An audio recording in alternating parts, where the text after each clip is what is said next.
Express files for Chapter 11 bankruptcy. Yes, it has happened. It has happened, and I don't know why everyone keeps sending me the article like I have the solution or like I haven't heard about it. Express Men, or I guess Express in general, for those that have not listened to the podcast, has been a long time sponsor of the podcast. I'm a huge fan. I've been wearing Express growing up. Ever since they had that big old logo, those bright neon t-shirts. I used to wear pink, green, purple, blue, anything but white. And now all I wear is white. And then they switched over, had some nice polos. They made the logo a little bit smaller. You have a little line on your chest. People still call you a fob, but it's like, you know what? At least I can afford this. I go shopping in the clearance section now and then. It's an additional 50% off of already clearanced items. It's a good time. I can afford it. And it fits good. And it's not as teeny bopper as American Eagle, Aeropostale, Hollister, even though Hollister's kind of turning around a bit now. But you know what I'm saying? Express used to hold it down. And now they're filing for bankruptcy. Ladies and gentlemen, this is the Ajay Patel Show. Welcome back, or welcome for the first time. This is episode 31. I am your gracious host, Ajay Patel, and I repeat, Express has filed for bankruptcy.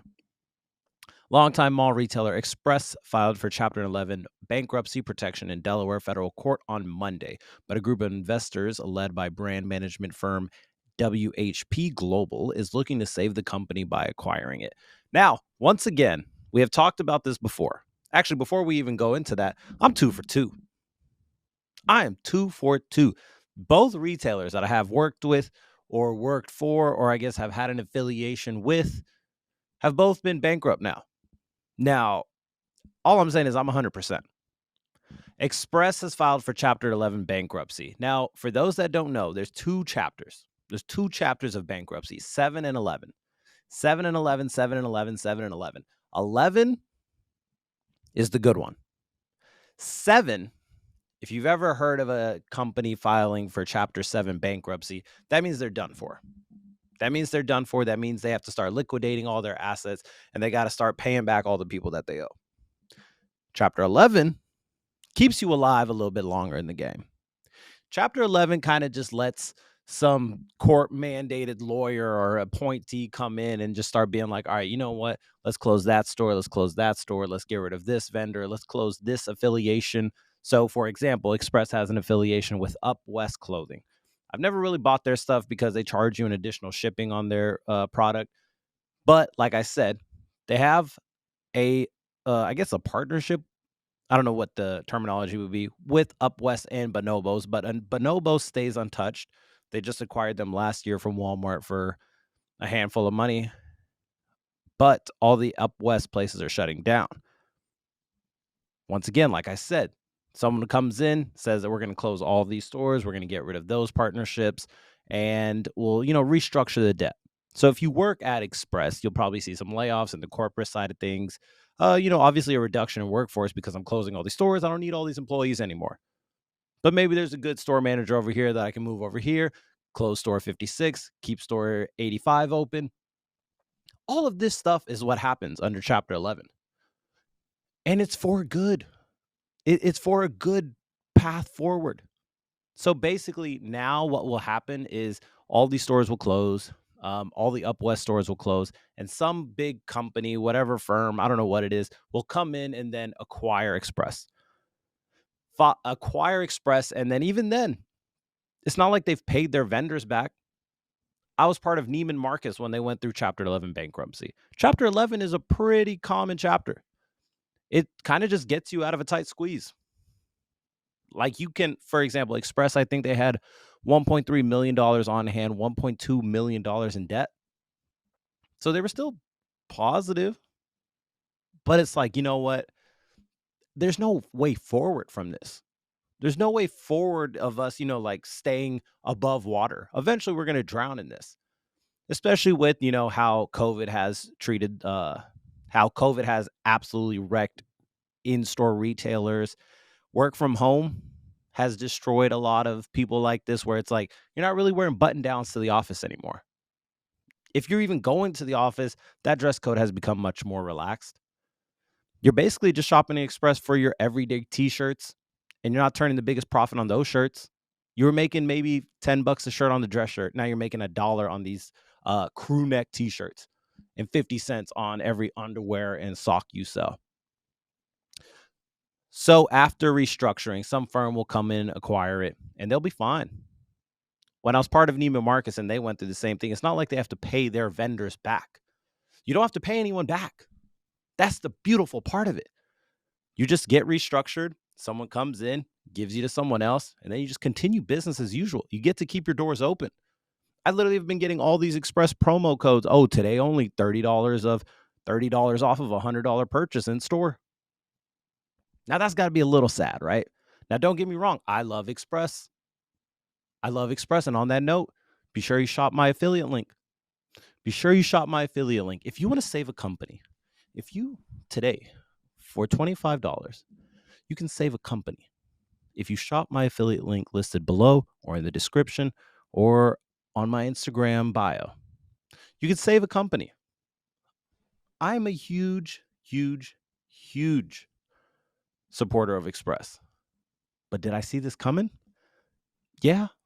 And it probably won't be the, last fashion retailer that goes through this. Every company goes through this, even airlines, so common. It's so common for an airline to go through this. Where American Airlines, look at how many times they've probably have filed for bankruptcy. And then next thing you know, the government comes, cleans them up, and then you're still flying on American Airlines. Chapter 11 is not that bad. There's so many individuals that have even filed Chapter 11. I think 50 Cent at one point filed Chapter 11. It's not that bad. Maybe you should file Chapter 11.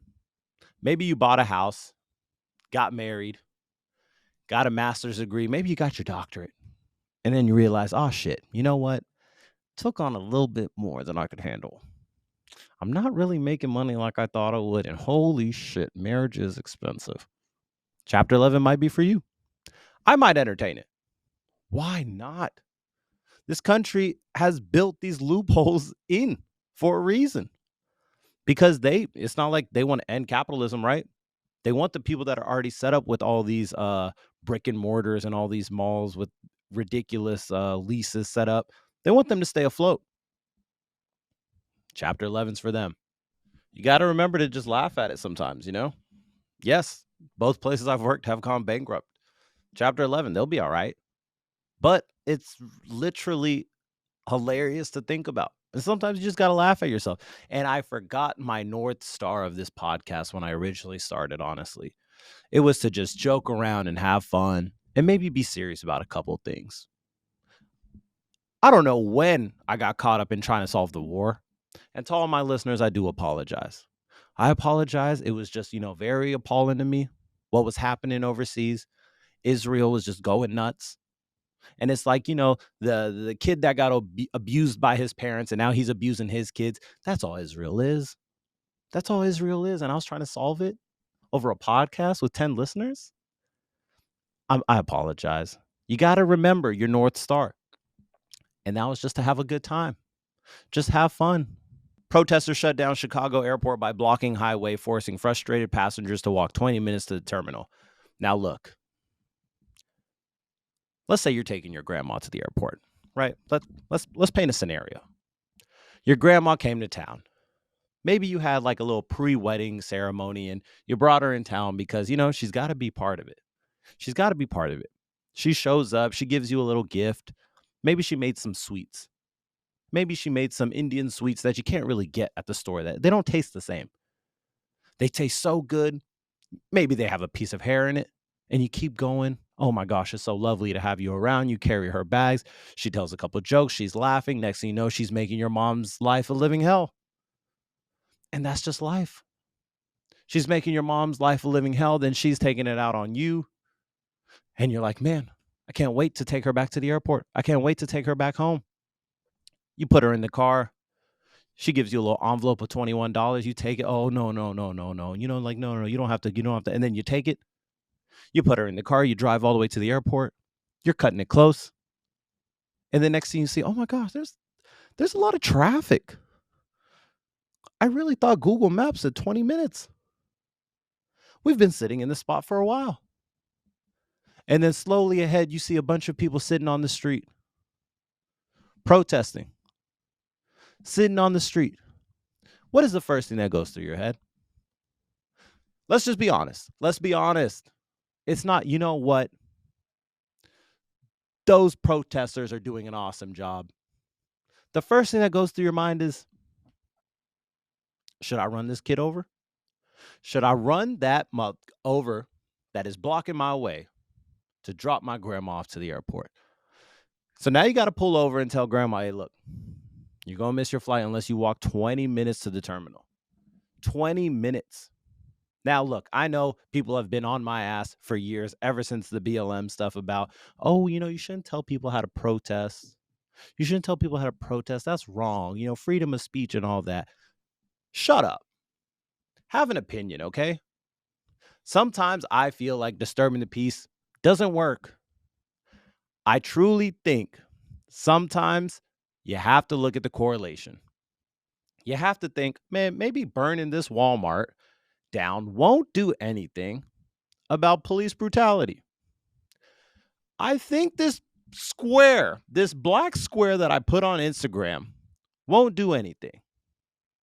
Maybe because I posted South Asian women for Black lives, maybe that won't do anything. You got to think it sometimes. Now, this airport blockage is just one of the many things that's happening. Obviously, we talked about it, right? We talked about how horrible, all the horrific things that's happening with Israel and Palestine. You guys know where I stand. For those that get angry at this clip, this short, whatever, however this form makes it to your feed and people are getting angry at it, ignore them because they don't know. I am pro-Palestine. I want the violence to stop. I want it to all come to an end. And I understand what's happening here. Protesters blocking a highway. Hopefully I can include the clip. Next thing you know, we got another thing. Google fires 28 employees for staging protests inside New York and California offices. Does that mean there are openings? I'm looking for a job. Does that mean there are openings? I can I get the audio to this?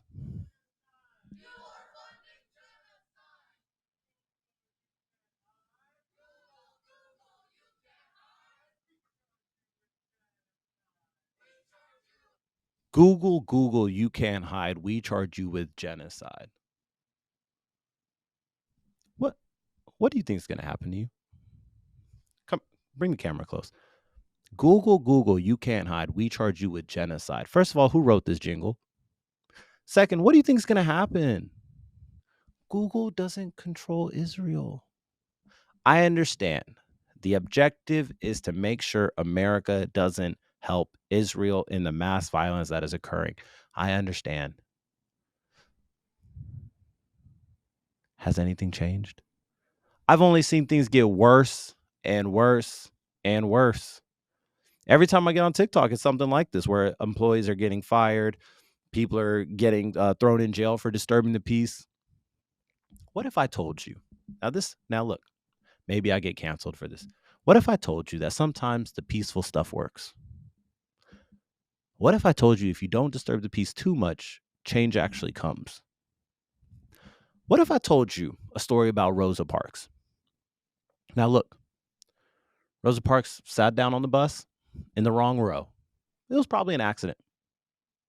She sat down on the bus on the wrong row, and people were like, oh my gosh, what is this lady doing in this seat? And then they thought, you know what, I guess, whatever. It ain't that big of a deal. Boom. MLK, the civil rights movement, walking the streets. People thought, oh, wow, these people are dressed really nicely. Another step forward. Jackie Robinson.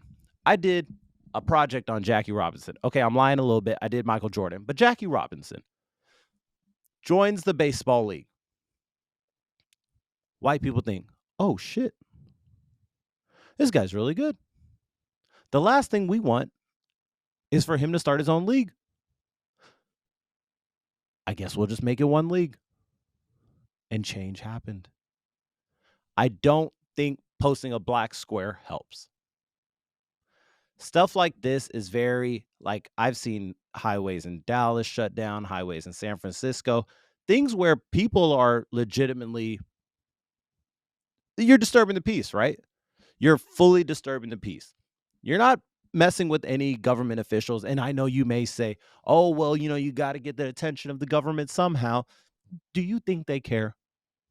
Do you think the government gets involved when it comes to stuff like this? The BLM movement, a great movement until all the scam artists arrived and then they did what scam artists do and they got all y'all's money. And then next thing you know, it came out a couple years later that it was a scam. But as far as the protests, the peaceful walks and all that stuff, it had it had an impact. Made for great Instagram pictures, but it had an impact. What was that impact? What changed? Did the police get defunded? What changed? It's okay. It's okay to look back and be like, damn, you know what? I got caught up. And I posted a black square. It's okay. Y'all are going to get me. I don't know why I'm feeling spicy today. I don't know. I had a constable come by my house in Dallas and ask where I was at. That's not terrifying at all.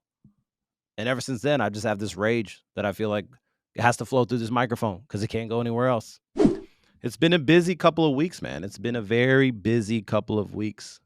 I was in Dallas for most of it. As you guys saw, the podcast with Gunal came out last week. I recorded that a little bit while ago. Hopefully you guys enjoyed that. I really want to get into the flow of more guests. I've just been a little bit preoccupied. I had a pre-wedding ceremony myself. And then anytime you host something at the house, it's going to be a little stressful. You're dealing with a lot of opinions, a lot of moving pieces. You want to throw things one way. Your parents want to throw things another way. And when it comes down to it, it's just not worth the fight. A lot of tensions get built up and it's just like, you know what? Just let your mom have what she wants. You don't really care for this too much. Maybe when you get older and you have kids and they want a certain wedding and then you're like, you know what? But who's paying for this shit? Then you can have an opinion. But as of right now, the seat that I'm in, I try to control things. But at the same time, it's like, let's not kid myself. And honestly, it went pretty good. Under her vision, under her creativity and order. It all worked out pretty good. It was a fun time. It's like anytime you meet a new group of people, whether it's your significant others, parents, their siblings, uncles, aunties, grandma, grandpas, all of this, cousins, all of this. It's like an awkward first date when you start. You kind of sit around in a room. You slowly start talking. Oh, what do you do for work? Oh, me, no, I'm just in tech. What do you do? Oh, I'm also in tech. What do you do? I'm a doctor. Oh, okay. Nice. Oh, like, how's the weather? Oh, yeah. Starts very slow, very timid. And then slowly, it just starts happening, right? Especially if it is an event that has an agenda of some sort, right? There is a prayer involved. There is a dinner involved. There is this cake cutting ceremony involved. Some type of direction in the evening. You can't be in this limbo forever. You let people socialize a little bit, then you have a direction. You let the socialize happen again, then you got another direction. That's how it is. And then the next thing you know, by the end of the night, everyone's having a good time. I had uncles there talking to uncles from the other side that I never thought would be the social ones. But it just works out. And sometimes you realize, like, all of these uncles and aunties, they were in your shoes too. They know, oh, okay, you know what? I know I got to enter this room and socialize. I have to talk to someone. I can't just sit there and be some salty person in the corner. I have to socialize. I have to talk to someone. I have to ask someone what they do for a living. I have to ask someone if they're retired. Yes, there is a small percentage. There is a small percentage of people that you're just like, you know what? I'm a little bit worried about you. I'm a little bit worried about what you're going to say. I understand some people may think that about me, but I'm a nice fella. Let me introduce me to your parents. I'm a nice guy. And it's the same thing for like probably at least 80% of your family. There's a reason you're the way you are. So you should trust that other, whatever, 78%, 75%. It works out. After that, I think before that we had a wedding in Austin. I don't even think I talked about it on the podcast much. It was a coworker of Isha's, ex-coworker of Isha's. She is Hispanic, I believe. Hispanic. He is also, so it was basically an American Christian wedding, maybe 100 people. Ceremony took about 15 minutes. Next thing you know, you're having dinner. There was 3 speeches, 1 first dance, and the next thing you know, you're dancing for a couple hours, and that's the end of the night. How refreshing. Don't get me wrong. At some point, you're like, you know what? This is cute. This is cute. Yes, you kind of think like, oh, you know what? I wish I could have that. But it's not realistic. As a South Asian, you cannot have that wedding. You cannot have that wedding. Your wedding has to have 150 people or more. Sure, you can maybe set a cap on it, right? Okay, you know what? Let's not break 400. Let's not break 500. But it's not going to be a wedding like that, where it's a 2-thing event. And honestly, it's just a 1-thing event with 2 different things. A wedding and a reception, all in one. You're wearing the same clothes. Simple. Very nice. Also cute. Also really cute. But it was so refreshing. It was so refreshing to finally go to a wedding and just be like, I don't have to memorize a dance. I don't have to talk to a bunch of people. I don't have to see the same people 4 nights in a row. I don't have to stay up till 2 a.m., then wake up at 5 a.m. I don't have to give a speech. I don't have to help anyone iron their outfits. 1-day event. And it was fun. Fast forward 2 weeks later, I had my friend Santosh's wedding. Santosh and Ashwati. Now remember, I would never talk shit about someone's wedding. Because the amount of time and effort and money that goes into that shit and the amount of stress you deal with, and I'm getting to know it now more. I'll never talk shit about someone's wedding. Overall, I had fun. Very polar opposite of an American wedding when you're just an attendee. At this wedding, I was a groomsman. And I've been a groomsman a handful of times. This one, about the same. Same amount of responsibilities. Got to coordinate a dance. Got to teach some other guys. Got to do this. Got to do that. Got to run around a little bit. It's just your average groomsman duties. But at this wedding, my eyes were open to a couple things. And let's just focus on the main thing. Age plays a difference. You should trust the old heads when it comes to weddings. If you're a groomsman or a bridesmaid and you're 24, 25, 26, trust the person that's 29, 30, 31 telling you about certain things. Why do I say this? You see the different levels of stress between different generations almost. It's the same generation, right? Me being 29, another person being 27 isn't a change of generation. It's a couple of years. But a couple of years makes a huge difference. In those 2 years, I've probably been to 12 more weddings than you have. Especially if you're a South Asian that went to a big university and you made a bunch of brown friends. Maybe you're on a dance team. Maybe you're in a fraternity, a sorority. You have a bunch of friends now. And you're going to all of their weddings. Maybe you were able to maintain your relationships. Now you're a groomsman at all these weddings. Or maybe you're just an attendee that has to help a little bit more than the usual person. You get experience. The age brings experience. And you see the main difference between a group of people that have been to a lot of weddings and the group of people that haven't been to a lot of weddings. In this group in particular, and this isn't a guys girl thing, this is just in this case, in this instance, you see the difference between groomsmen and bridesmaids. In this bridesmaids group, this is one of their first friends getting married. I understand the stress. I understand.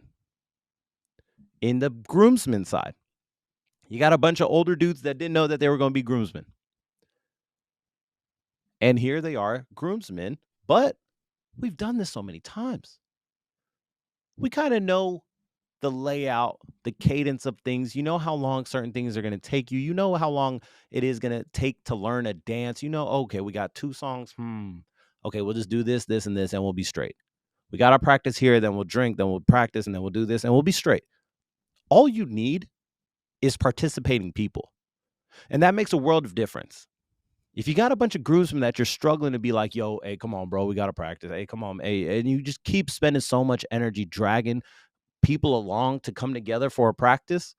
Or maybe it's like, oh, hey, we got to rehearse this speech. Hey, we got to do this MC script. That is strugglesome. But if you just got a group that is go with the flow. Hey, yo, I got you. I got you. You need help with that? All right, no problem. Yeah, sure, I'm a couple drinks in. Sure, I can't really walk straight, but you need help moving those water bottles? I got you.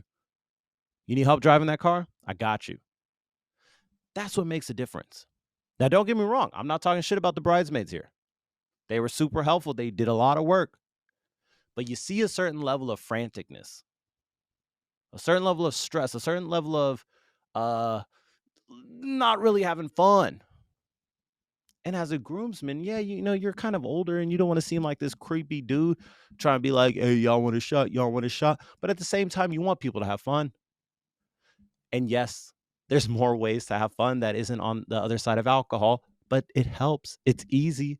It's like the expressway. Alcohol will just help you get to that fun faster.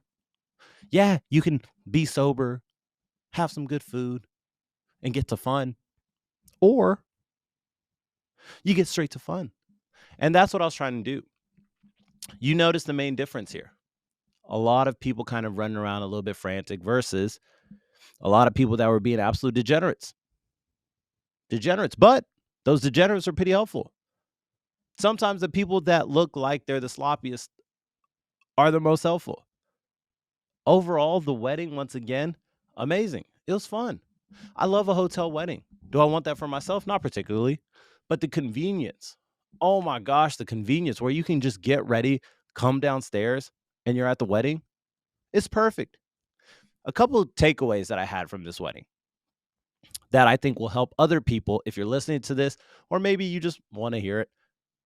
1, having a barat in place, a stationary barat.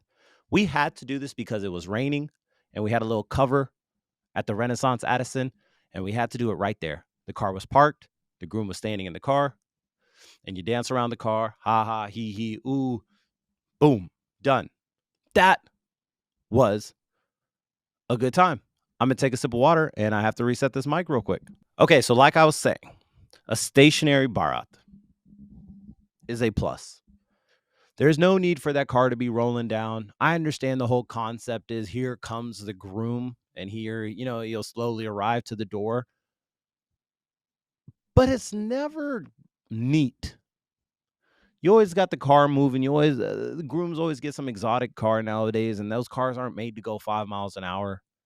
So you got to zoom forward, move everyone out the way, zoom forward, and then tell everyone to catch up. Hey, come on, y'all. We got to move forward with this pickup truck that has speakers on it. Come on, come forward, everyone. You see what I'm saying? There's friction. There's friction in the movement. Versus if you're stationary, people are around, you can just grab people. Hey, come on out. Come dance real quick. Come dance real quick. Why do groomsmen jump around for an hour? Because they run out of shit to do. They run out of shit to do. And I understand if you're a lady and you just got ready, you spent all this time to get ready, you don't want to mess your shit up. You don't want to start sweating. I get it. But it is tough to keep the energy up. Stationary was the move. It was just like, oh shit, you know what? Everyone was kind of worried about this, but it ends up being better. Second thing, I know a lot of people do, like party poppers, sparklers, streamers, confetti, and then those freaking color cannons. Those color cannons are always a mistake. If you pop too many at once, you cloud up the whole place. People get that stuff all up in their face, and it's not a pleasant time. In addition to that, it's a very high likelihood you ruin outfits.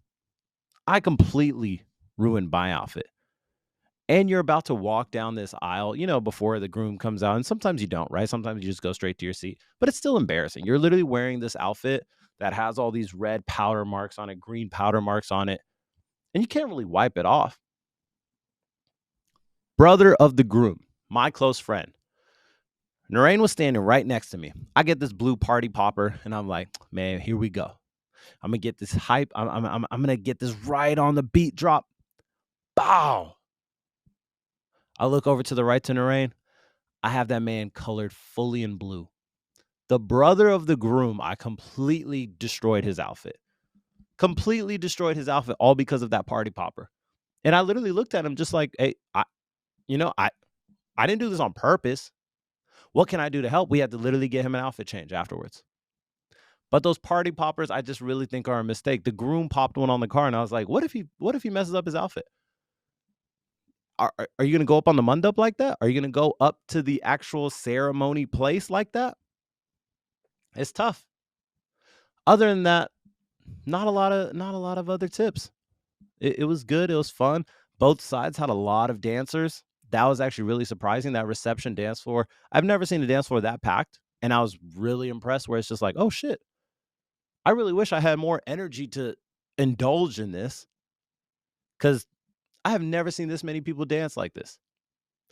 Yeah, sure. Sometimes it gets dominated by, groomsmen jumping around, bridesmaids that know a little too much choreo to too many different music videos. But this was awesome. I love seeing the uncles, the aunties come out and just jig, doing the moves that they know. That's always a good time. This event is for people like that. Yes, I understand there's a whole culture behind, just binge drinking at receptions and eating dinner at like 11:30 and midnight. But man, overall, congratulations to Santosh and Ashwati. I had a blast. I appreciate you guys having me as part of the ceremony. With that being said, I have maybe two more topics, and then I don't know what else. Whose mood did I ruin with that black square? Did people archive it afterwards? I really want to know what people did with the black square. What a time 2020 was. People just posting stuff to post stuff. I was drinking Starbucks at the wedding last week, and someone said, how does Genocide Cafe taste?" I almost threw the coffee in that girl's face. I get it. Your people are literally like, this is, oh my gosh, I'm not even going to get back on this event. Cut that off, and we got to move on. The next story I had was something interesting that came across my feed, and it is a YouTuber that I have followed for a long time. Marques Brownlee. Marques Brownlee? I think it's Marques Brownlee. See, whatever. YouTuber Marques Brownlee, aka MKBHD, had released a scathing review of the highly funded, much hyped camera equipped wearable device called the Humane AI Pin. Brownlee, who also goes by MKBHD, is a hugely influential technology reviewer with over 18 million subscribers on YouTube, me being one of them. And yesterday, he posted a review for the much hyped AI pin, which he titled "The Worst Product I've Ever Reviewed for Now." Now, for those that don't know who this guy is, he's exactly who I just said he is. He gets tech, he reviews it. He started obviously as a small little YouTuber. Next thing you know, an 18 million subscriber YouTuber. He's a pretty fair dude and a pretty insightful person. He'll sometimes go through the Cybertruck, sometimes obviously all Apple products, and then things like this where it's new AI technology coming to the field, and he more than likely gets his hands on these things first to review them, get people hyped for this stuff. Maybe, obviously, he's probably paid in some way for some things. And then probably for the rest of his content, it's genuine stuff like this. It's genuine stuff like this where he reviewed an AI pin, and let's see. Brownlee says the pin is bad at almost everything it does basically all the time. That's rough. That's rough. I saw this video pop up along my feed being the worst product I've ever reviewed for now, and I realized how captivating a a thumbnail could be, where it's just like, damn, bro, like That right there, people don't want to see the best product I've ever reviewed. People want to see, oh shit, he gonna be talking shit. Oh shit, he's about to ruin someone's day. I want to go click on that. Next, you know, things blow up. What happened next? He absolutely bankrupted these guys. Humane has raised over $230 million in funding to develop and launch the $699, so $700 AI pin. A lot of people were pretty upset at the dude as far as like, hey, when you have this many subscribers, you shouldn't talk shit about a company like this because you can ruin them.